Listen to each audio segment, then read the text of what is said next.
Shalom. Shalom. Bagaimana kabar hari ini? Baik. Oke, sudah siap untuk menerima pembelajaran hari ini? Siap. Siap ya. Nah, semoga ya teman-teman masih tetap semangat ya. Hari ini berapa mata kuliah? 3. Wow, itu sudah sore. Semoga tenaganya masih kuat ya. Masih ya? Baiklah. Ya. Nah, jadi teman-teman, hari ini kita akan sama-sama belajar di yang kedua ya. Mahasiswa mampu menganalisis teologi pembebasan dalam konteks Amerika Latin dan Asia. Nah, dari yang kedua, mahasiswa mampu menganalisis teologi pembebasan dalam konteks Amerika dan Asia serta mengaitkannya dengan masalah sosial yang terjadi dalam konteks Sumba dan juga Indonesia. Nah, dan dalam pokok pembahasannya atau kajiannya teman-teman, hari ini secara khusus kita akan belajar tentang teologi pembebasan. Ya. Nah, saya akan memaparkan teologi pembebasan ini. Nah, pertama, apa yang teman-teman itu pahami tentang teologi pembebasan? Oke, silakan. Saya dalam pembebasan itu berarti seseorang ini memiliki hak atau maksudnya bebas untuk memilih apa yang dia mau. Oke, ya, seseorang yang bebas untuk memilih, begitu ya. Jangan lupa ini teologi pembebasan ya, bukan soal kebebasan personal. Ya, baik. Tapi tidak apa-apa, itu pengalaman yang baik juga. Terima kasih, Mercy. Yang lain ada? Oke, Marina Bola, silakan. Yang saya pahami dari teologi pembebasan adalah bagaimana misalkan kayak pihak gereja begitu mengambil tindakan ini, bagaimana dia melihat isu-isu yang terjadi di masyarakat gitu. Contohnya ya kemiskinan, bagaimana dia menyikapi itu begitu, apa yang dilakukan supaya setidaknya bisa membantu sedikit begitu. Oke, bagaimana gereja ya berpartisipasi ya dalam menangani berbagai isu-isu sosial ya, salah satu kemiskinan. Masih ada hal yang lain? Silakan Dewi.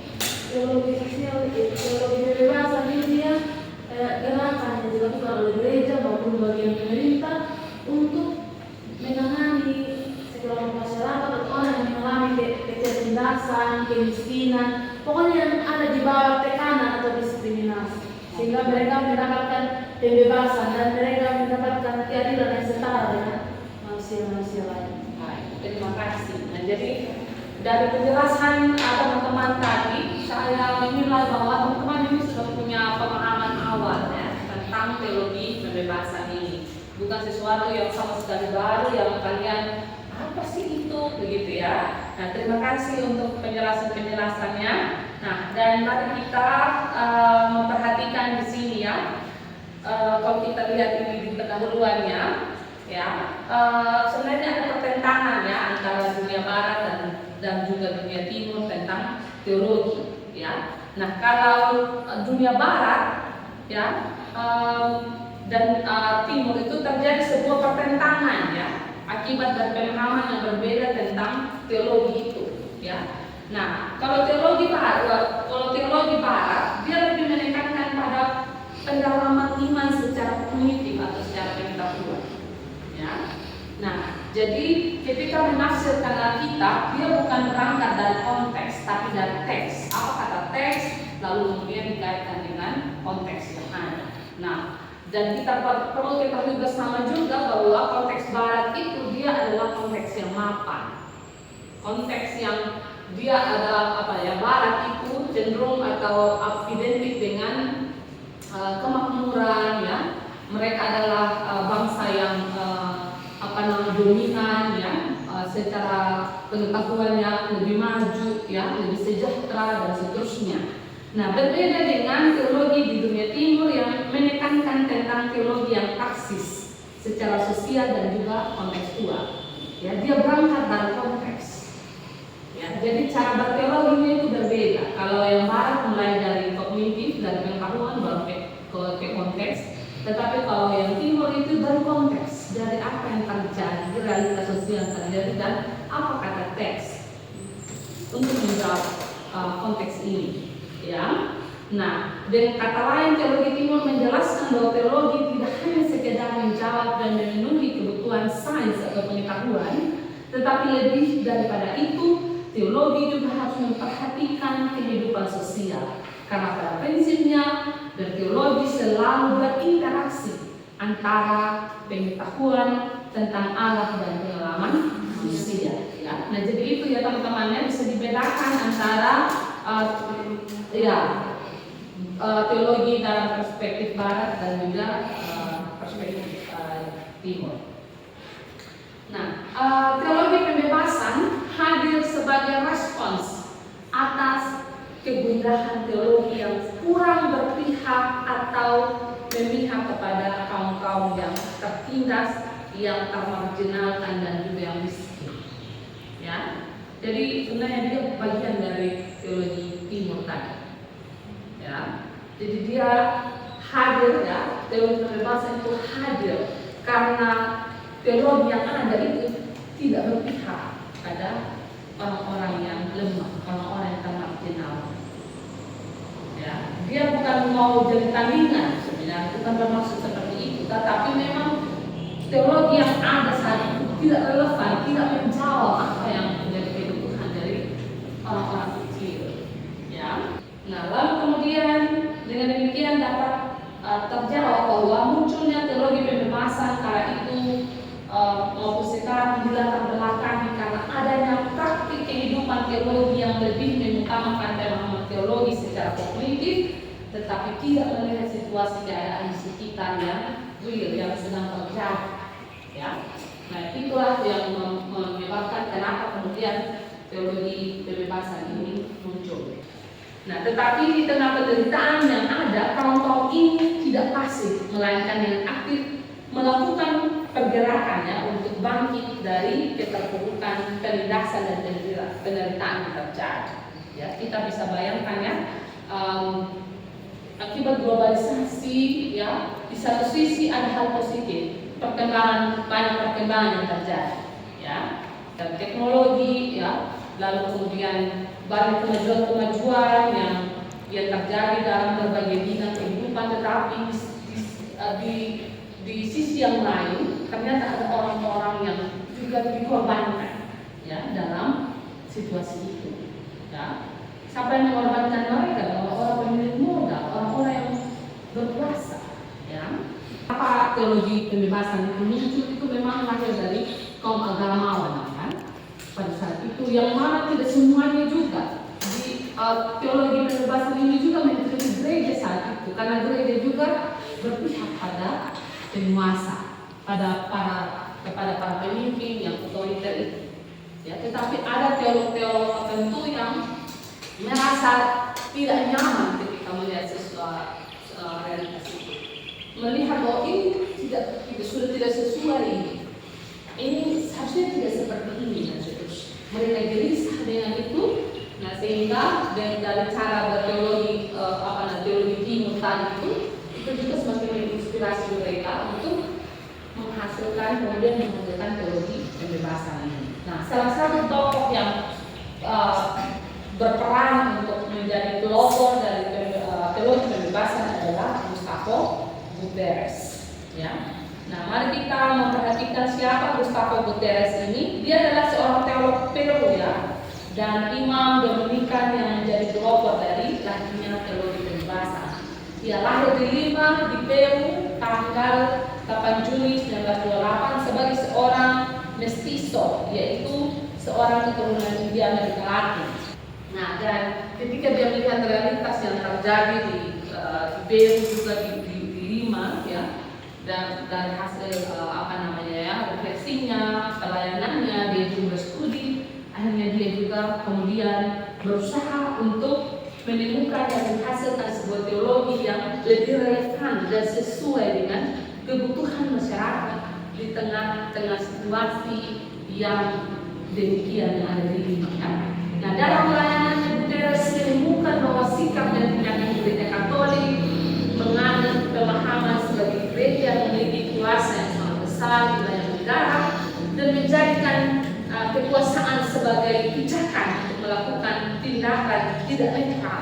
Jadi bagi dia kalau bilang teologi tidak bisa namanya pemahaman atau kognitif saja untuk menambah wawasan saja, tetapi teologi itu dia harus mempengaruhi seluruh kehidupan. Ya, ini menarik sekali pemahaman dari Gustavo Duperres ketika dia memperkenalkan teologi kebebasan ini, teman-teman, bahwa bicara teologi bukan hanya refleksi saja atau pemahaman saja, ya, atau kebenaran yang hanya sebatas kognitif, melainkan itu harus menjadi kekuatan untuk melakukan gebrakan.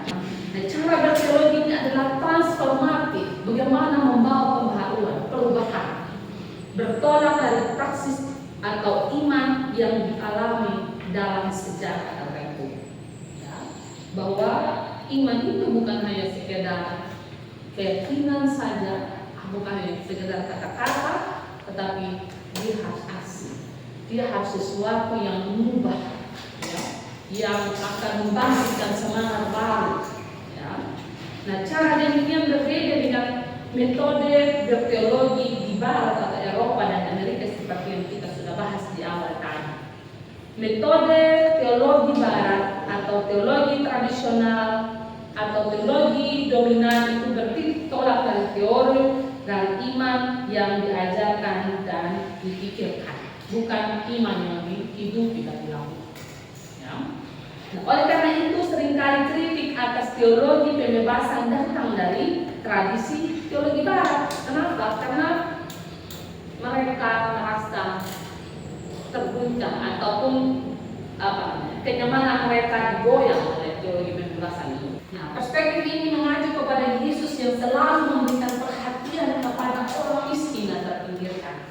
Yesus tidak pernah menolong mereka, tapi justru menggunakan banyak waktu bersama-sama dengan orang kecil. Seperti kita lihat ya, dalam kitab Injil ke kehidupannya Yesus sehari-hari itu dia pergi ya ke orang-orang biasa, orang-orang kecil, ya, memberi penghiburan kepada mereka, menyembuhkan yang sakit, ya, membangkitkan orang mati dan sebagainya. Nah, teologi pembebasan memberikan petunjuk bahwa ketika seorang mengikuti Yesus, maka dia harus merefleksikannya dalam praktis hidup sehari-hari. Penggerak teologinya adalah seruan dan jeritan mereka yang tertindas. Yesus datang untuk memberitakan pembebasan kepada tawanan dan penyehatan bagi orang buta dan pembebasan bagi orang yang tertindas. Ya, jadi ini sebenarnya dasar alamiah dari teologi pembebasan. Ia mengasihi, merangkul, melindungi, menyembuhkan dan memperlengkapi mereka. Bahkan ia tidak pernah ragu, malu atau takut untuk mengakui mereka sebagai saudara. Markus 3 ayat 30. Ini beberapa hal teman-teman yang mungkin saya bisa sampaikan. Bila ada pertanyaan atau ada diskusi yang mau disampaikan oleh teman-teman atau sharing, ya, silakan. Ya, silakan.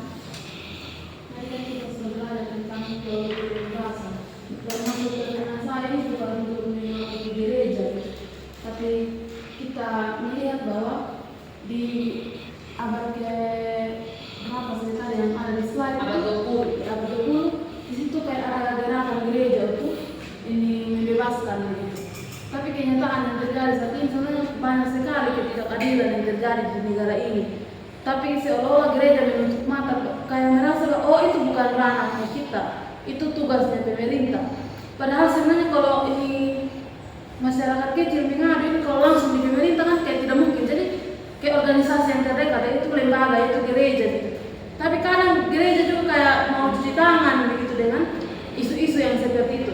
Nah, jadi yang menjadi pertanyaan saya sebenarnya apa ini kendalanya gereja ini tidak mau turun langsung atau terlibat begitu untuk membebaskan ini mereka yang tertindas. Ya kalau secara rohani itu kayak ada juga pelayanan gereja, tapi itu kayak sekedar pelayanan kasih untuk mereka yang tidak mampu kepada janda darurat. Tapi itu pun kan hanya dilakukan di akhir tahun kayak di Desember. Sementara orang itu tidak tidak merasa kurang hanya waktu itu saja. Terus di 11 bulan yang sebelumnya itu gimana saja gereja gitu. Terlepas dari itu kayak sekarang ada banyak sekali ketidakadilan ini yang sudah tidak sesuai di negara ini gitu. Tapi gereja tidak terlalu terlihat hanya kayak mendoakan saja gitu, tapi tidak ada gerakan yang dilakukan oleh gereja. Hal apa yang mempengaruhi gereja seperti itu? Pertanyaan yang sangat baik yang disampaikan oleh teman-teman. Ya, pertanyaan yang sangat baik, bahkan juga itu menjadi autokritik gitu ya. Sebenarnya mengenai bagaimana sejauh apa gereja tidak terlibat dalam permasalahan-permasalahan sosial yang terjadi, ya itu bukan hal yang baru begitu ya. Tadi juga kita sudah temukan dari apa yang saya sampaikan melalui materi ini, bahwa yang mencetuskan teologi pembebasan ini bukan gereja sebagai lembaga, tapi agamawan-agamawan. Itu artinya teolog-teolog, pribadi-pribadi orang tidak netral dalam melihat isu-isu sosial yang terjadi, dan dia lebih mengarah untuk membela pemerintah atau orang-orang yang berkuasa. Gereja sebagai representasi dan kehadiran Kristus di tengah-tengah dunia, terus juga berupaya ya untuk membenahi diri bagaimana betul-betul menjalankan apa yang menjadi misinya Yesus ya di tengah-tengah dunia.